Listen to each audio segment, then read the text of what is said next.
पण आमच्या एका कवीने फार सुंदर लिहिले आष्टी साईडच्या की बाप काढलास घराबाहेर दारात रडते आई पण बायकोला मात्र रोज म्हणायलास तुमच्यासाठी काय पण.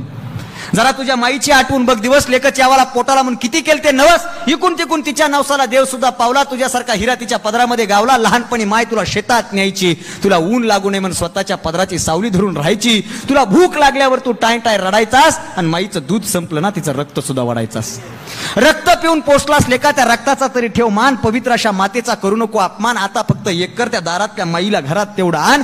किती दिवस जगणारे लेका झाडावरचं पिकलं पान तू गोडधोड खा पण म्हाताऱ्या माईला शिळी भाकर तरी वाढ आणि भाकर वाढायला तुझी बायको आडवी आली ना तर तिला घराबाहेर काढ.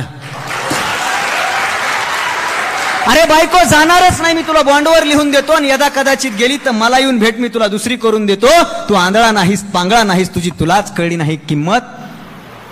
नवरा मायबापाला सांभाळतो म्हणून कायम घर सोडून जाण्याची कुठल्याच बायकोत नसते हिम्मत. तुला वाघ बनवलंय मैन तुला वाघ बनवलंय मैन.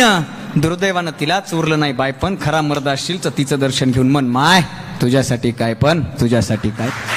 अरे देवासारखा बाप तुझा तोही सोडला स्वाऱ्यावर तुझ्या पोटाची कळगी भरण्यासाठी बाप पहाटच जायचा धाऱ्यावर. तुझ्या शिक्षणासाठी त्याने किती सावकार उपसले होते त्याच्या ईदवर जमिनीसाठी किती पाटीत सुरेख उपसले होते.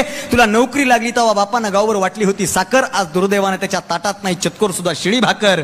अरे तू शांत जगावास म्हणून बाप राब राब राखतोय तुला शांत झोप लागावी म्हणून बाप रातभर देवळात जागतोय. माणूस जितका चंद्रावर गेलाय तितकाच खाली गेलाय खोल. प्रगती झाली माणसाची चंद्रावर फ्लॉटिंग सुरू झाली.